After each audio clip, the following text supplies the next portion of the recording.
I'd really like to talk to you. You ready now?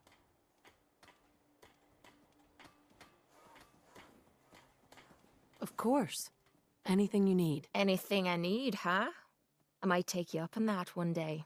After Tommy stuck me with you, I was expecting to hate your guts.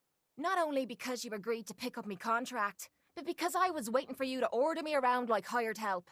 Now, so far, you've been treating me like a friend. Hell, you've been damn near nice to me. Now, I don't mean to sound ungrateful, but your kindness is starting to make me wonder. If there's anything I learned in the combat zone, it was that nobody does things for other people without expecting something in return. Surviving the combat zone must have been rough. That's putting it nicely. I spent 3 years living at the combat zone. Smelled like puke and piss, but I called it home. I was making a few caps, had me own bed to sleep in, and 3 hot meals a day. Then the raiders took over the place. You know that lot. They aren't exactly what you'd call the gentle type. After they moved in, if you didn't keep looking over your shoulder, you were liable to get sucker punched or robbed. Or worse. Didn't take me long to learn that I had to put my hard-earned caps to good use. Buying friends was essential to making life easy. So, I guess I'm waiting for you to hand me a bill. You know what I mean? Why are you so paranoid about debts? I really don't want to talk about it. I'll tell you what. Give me some time and I'll think of something I can do to repay you. I'm not a rich girl, but I'm sure we can agree on something. After all, what are friends for?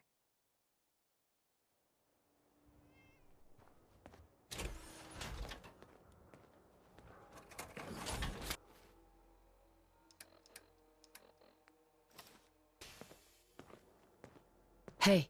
Need something? You have time to talk now. Still have something important to say. Of course. What's on your mind? Appreciate it. We've been on the road together for a while, and we've taken some hard knocks. But through all that crap, I notice you've always been sticking by me. You know, watching me back and making sure I don't do anything stupid. I think maybe it's time to tell you a little bit about who you're traveling with.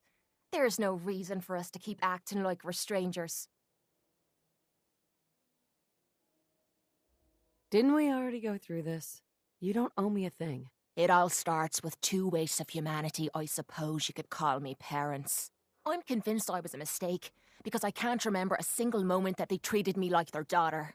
I was yelled at and beaten. Everything I did was wrong. Nothing but a nuisance in their eyes. The whole time I was telling myself that they had to love me, even if it was just the tiniest bit, because they never kicked me out. Then me 18th birthday arrived, and I found out why they kept me around. They slapped a shock collar around me neck and sold me to slavers. They didn't even care enough about me to say goodbye. 18 years of suffering through that shite, and all I was worth to them was a pocket full of caps. Why didn't you run away? I tried. Twice. The first time I did it, they locked me in a shed outside of the house we lived in. The second time, they broke one of me legs. Life can be harsh. You don't know the half of it. It would be easy to blame me charming personality on me parents, but they didn't make me this way. I did. I was with those slavers for 5 years. Roughest 5 of me goddamn life. The things they made me do. The way they use me for their amusement. It sickens me to me stomach even thinking about it. But I bided me time and learned to use their own methods against them. Stealing a few caps out of a sleeping man's pocket is a piece of cake. As long as you don't get greedy.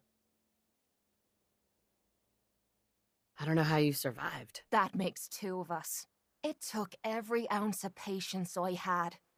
But after 5 years, I had finally pocketed enough to buy me own way out of there. But instead of heading off to try and repair the shambles of me life, I gave in to me rage and I headed home. You can imagine the look on me parents' faces when I kicked open their door. What you can't imagine is what they looked like after. After I emptied me gun into them.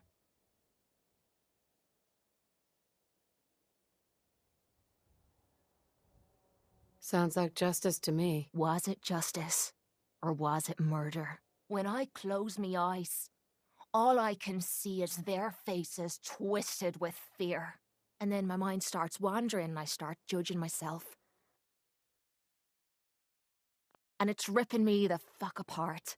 You'd think I inject myself with all that shite and drink myself drunk because I'm a tough Irish girl. I do it so I can forget and move on with my miserable life. So there you are, the entire flawed package known as Cait, stripped bare for your perusal.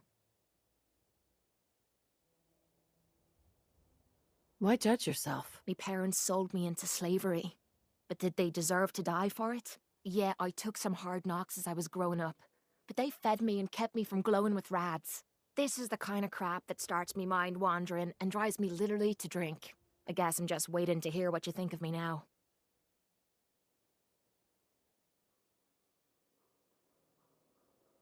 Hey, I'm proud of you. I knew I was taking a chance telling you all this, but I never expected you to say you were proud of me. I think I needed to hear that from you. Thank you. I'm always here for you, Cait. There's nothing you could say that would ever change that. Oh, well, that's not what I expected you to say. Sorry. I didn't realize you cared that much about me. And here I thought I was being stupid, bothering you with me problems. It feels good to know if I need you, you'll be there for me. And I'll always be there for you, too. Well, I really need your help. What's the matter, Cait? Everything is the matter. We're friends now, which means I can trust you with anything. I'm also hoping it means you've got me back, 'cause I need it now more than ever. I'm sick. And I don't think I can hide it from you anymore. Okay, calm down and take a deep breath. If you're sick, I want to help you. Okay.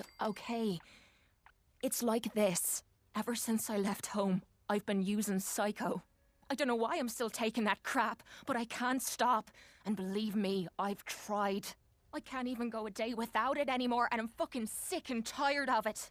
I've even been doing it behind your back, sneaking doses when I think you aren't looking. Worst of all, it's been making me sick. I've been spitting blood and I don't feel right inside.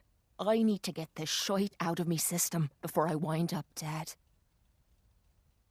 Can your psycho addiction be cured? Normally a wasteland doc could handle it, but I've been using the stuff so damn long they can't help me anymore. There's only one other way I know, but it's not gonna be easy. There's supposed to be a vault somewhere out here, a place called Vault 95. I've heard that Vault Tech used it for some kind of social experiment. Stuck a bunch of junkies inside to poke and prod. Well, they supposedly had some special method to clean up those blokes in there. Some kind of a machine or something. If we could get inside, maybe that machine could help me. Do you know where we could find Vault 95? Not really, no. All I know is it's supposed to be somewhere in the southwestern part of the Commonwealth. Look, I don't want you to think I'm some kind of low-life junkie. A stupid girl who's harming herself for no good reason. From one friend to another. All I'm asking is for your help. When you're ready, take me out to Vault 95 and help me put an end to me pain. Hey. Point out, I'd still like to have that talk. Do you have time now? What's on your mind? I've been thinking about this. Just try to bear with me. This isn't easy for me to say, and I want to get it right. Where do I begin? Did you know I spent 3 years fighting at the combat zone? What? 3 years of getting beaten to hell by a bunch of losers and lunatics. Really? After the matches were over, I'd spit out the blood, stitch me wounds, and do a couple of shots of Psycho to keep me going. I fucking hated it. I hated the crowds, I hated the other fighters, and I hated myself. I never understood why I put myself through all that. Until now. It was because I was alone. And I think deep down, I wanted to die. I wanted one of my opponents to crush the life out of me, the easy way out. Well, that's the past. You're not alone anymore. Then maybe my life's been nothing but one huge failure after another. You've heard all my stories, and you know the prices I've paid. There were a few times, when things got really bad, that I found myself staring down the barrel of my own shotgun. I don't know why I didn't pull the trigger. I guess I was praying that I could find a single decent scrap of humanity in this fucked up world. Yeah. And then, what you did for me back there at Vault 95, it was like the answer to those prayers. That's the first time in me life I've fully depended on someone else, and they didn't let me down. God damn it, I'm making a mess of this. Do you need a minute to gather your thoughts? If so, I understand. No, I want to do this. Let me stop stalling and say what I wanted to say. The longer we've been spending time together, the more I'm beginning to realize what you mean to me. And I'm not just talking about you watching me back or sharing a drink together. I mean more than that. Before we met, I'd never let me guard down around anyone. I didn't dare. But with you, I feel like I can let you in and see me for everything that I am. For better or for worse. Look, I can't go back to the way things were before we met. I won't. But what I need you to do is look me in the eyes and tell me you feel something too. Of course I do. I'm in love with you, Cait. You're what? You said you're in love with me. I didn't know. I mean, I felt something between us, but I thought it was something else. Why? Why would you fall in love with someone as screwed up as I am? To tell you the truth, we're both a little screwed up. Perfect match for one another. I can't argue with that. This has to be the first time I put all my cards on the table and didn't end up losing everything. You don't know how much this means to me. To have someone special in my life. I promise you. I mean to make the most of it.